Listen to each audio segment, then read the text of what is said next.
बिस्मिल्लाहिर्रहमानिर्रहीम। अस्सलाम वालेकुम व्यूअर्स, वेलकम करता हूं अपने यूट्यूब चैनल में और उम्मीद करता हूं कि आप सब दोस्त खैरियत से होंगे।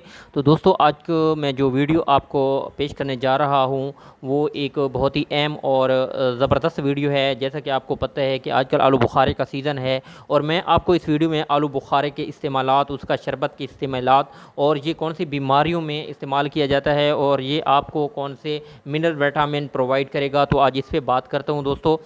तो ग़िज़ाई माहिरीन का कहना है कि आलू बुखारे के शरबत में बड़ी मिकदार में कुदरती तौर पर बीटा कैरोटीन, पोटाशियम, फाइबर और आयरन पाया जाता है। इसके इस्तेमाल से जिस्म में आयरन की कमी दूर हो जाती है। ख्याल रहे कि जिस्म की आयरन की कमी जो हो जाए तो इससे खून के सुर्खुलिये ख़त्म होना शुरू हो जाते हैं और इससे अनीमिया की बीमारी की शक्ल अख्तियार हो जाती है।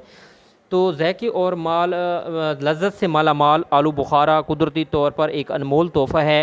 ग़िज़ाई माहिरीन का ये भी कहना है कि ज़ैक़े आलू बुखारे के इस्तेमाल से खून की कमी जैसे मसाइल से आसानी के साथ निपटा जा सकता है। कहा जाता है कि सिर्फ इसका आधा गिलास जूस जिस्म को 3 मिलीग्राम आयरन फराहम करता है। आलू बुखारे का शरबत दर्द सर, प्यास, गर्मी, ख़ारिश, कब्ज़ और यरकान जैसे मर्ज़ में भी बहुत ज़्यादा फ़ायदेमंद साबित होता है। ये शरबत चीनी, अर्के गुलाब और खुश्क आलू बुखारे से आसानी से तैयार किया जा सकता है। गुर्दे के दर्द में इसका इस्तेमाल अक्सर है।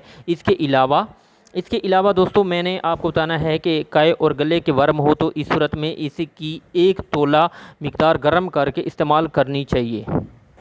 आलू बुखारा जो है दोस्तों, गुर्दे और मसाने की पथरी को तोड़कर बाहर निकालता है, बिनाई को तेज़ करता है। शुगर के मर्ज़ में मुब्तला अफराद इसका इस्तेमाल करके अपने ताकत और क़ुव्वत मुदाफ़त में इजाफ़ा कर सकते हैं और बहुत ज़्यादा फ़ायदा हासिल कर सकते हैं।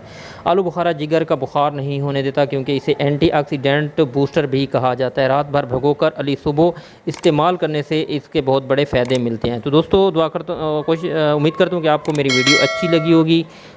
दुआ में याद रखें। अल्लाह हाफ़िज़।